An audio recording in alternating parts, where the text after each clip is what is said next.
సహోదరులు సహోదరులు దయచేసి వినండి.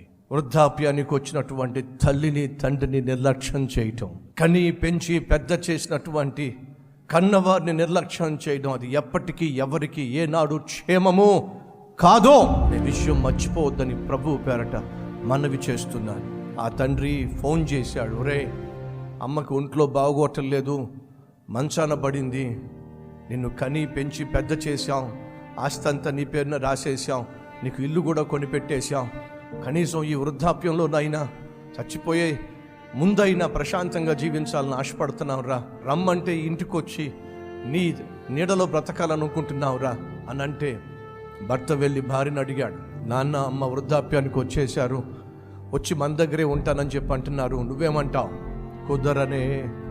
కుదరదు. మరి ఎవరు చూసుకుంటారే? వృద్ధాప్యానికి వచ్చిన నా తల్లిని నా తండ్రిని చూసుకోవాల్సిన బాధ్యత నాకుంది కదే.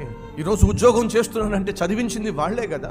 ఈరోజు నేను పెళ్లి చేసుకుని నీకు ఏ లోటు లేకుండా పోషిస్తున్నానంటే వాళ్ళు నన్ను చదివించబట్టే కదా. ఇప్పుడు వాళ్ళని పట్టించుకోకుండా వదిలేద్దామంటే ఎలా కుదురుతుంది? తెచ్చి ఇంట్లో పెట్టుకుందామే. ఈ ఇల్లు కూడా వాళ్ళు అమ్మేసినటువంటి పొలంలో వచ్చిన డబ్బుతోనే కొన్నాను నేను. అయితే ఏంటంట, తెచ్చి ఇంట్లో పెడతా. కుదరదు. మరి ఏం చేద్దామంటావు? ఇంటి బయట పందిరేద్దాం, ఆ పందిరిలో మంచం వేద్దాం, ఆ మంచం మీద వాళ్ళని పడుకోబెడదాం. సరే కనీసం రానిద్దాం.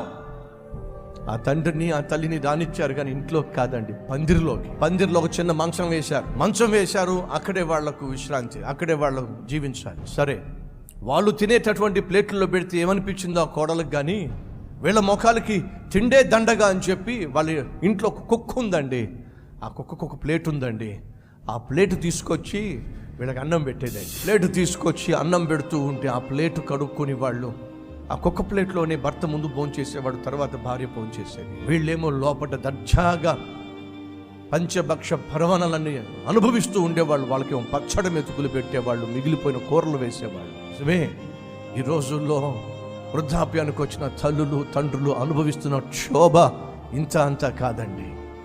ఎవరికీ చెప్పుకుంటే మొహం మీద పోస్తారని చెప్పి, కనుక ఇలాంటి కొడుకును కన్నామేమని చెప్పి అంటారేమని చెప్పి దిగమింగుకోవడం చేతగాక మెతుకు మింగుడు పడక ఎంతమంది అలా అల్లాడిపోతున్నారు.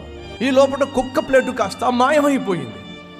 కోడలు అన్నం పెడదామని వస్తే కుక్క ప్లేటు కనిపించకపోయేసరికి రాద్ధాంతం చేసేసింది. ఇంటికి భర్త వచ్చేసరికి లేనిపోనివన్నీ కలిపి వాళ్ళని పోషించటమే దండగా, వాళ్ళకి అన్నం పెట్టడమే దండగా, కుక్క ప్లేట్లు అన్నం పెడుతున్నామని చెప్పి వాళ్ళు నామోషి ఫీల్ అయ్యి కుక్క ప్లేట్ను వాళ్ళు దాచేస్తే వాళ్ళకి ఏమైనా వెండి ప్లేట్లు అన్నం పెడతామా మనం?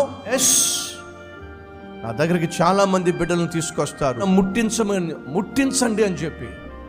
అలా అన్నము ముట్టించమని చెప్పి కొడుకునో కూతురునో నా దగ్గరకు తీసుకొచ్చినప్పుడు మీకు తెలుసో లేదో, వెండి గిన్నె, వెండి స్పూను, వెండి గిన్నె తీసుకొస్తున్నారు, వెండి స్పూన్ తీసుకొస్తున్నారు. వండినటువంటి ఆ అన్నాన్ని వాళ్ళ నోట్లో పెట్టమంటున్నారు, అన్నప్రసన్న చేయమంటున్నారు.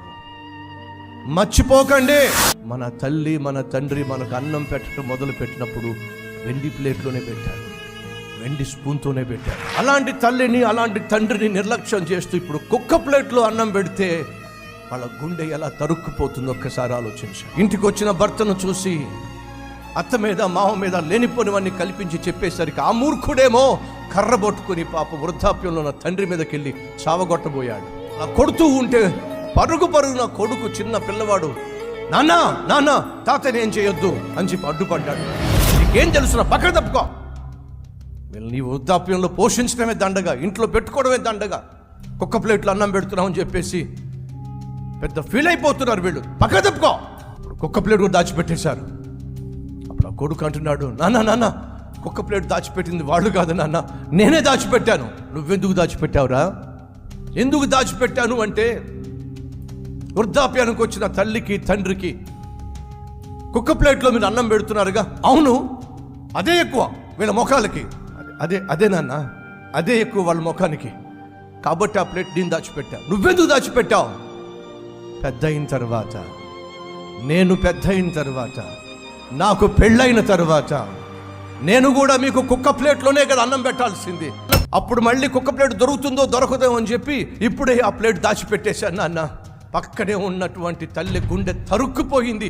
గబ్బగబా వచ్చి అంటుంది, ఏంట్రా నిన్ను అల్లారు ముద్దుగా చూసుకుంటూ కంటికి రెప్పగా కాపాడుకుంటూ తల్లి ప్రేమను పంచిపెట్టి నాకు కుక్క ప్లేట్లో పెడతావురా నువ్వు, నీకు ఆ మాట అనడానికి మనసు ఎలాగొచ్చిందిరా నీకు అని అంటూ ఉంటే ఆ కొడుకు అంటున్నాడు, నువ్వు నన్ను ఎంతగా ప్రేమించావో, ఎంతగా పోషిస్తున్నావో అంతకంటే ఎక్కువగానే నాన్నని పోషించింది, ప్రేమించింది.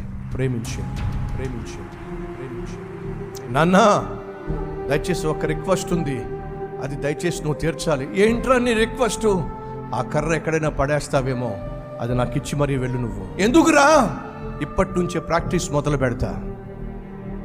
మోసపోవద్దు, దేవుడు వెక్కిరించబడడు. మనిషి ఏం విత్తుతాడో దాన్ని కోయక తప్పదో.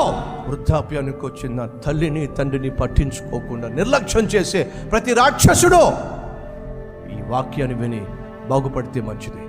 లేదంటావా, నువ్వు పెద్దవాడైన తర్వాత, నువ్వు పెద్దదానివైన తర్వాత నీ కొడుకులు నీకు నరకం చూపిస్తారు, నీ కోడలు నీకు భూమి మీద నరకాన్ని చూపిస్తారు. జాగ్రత్త.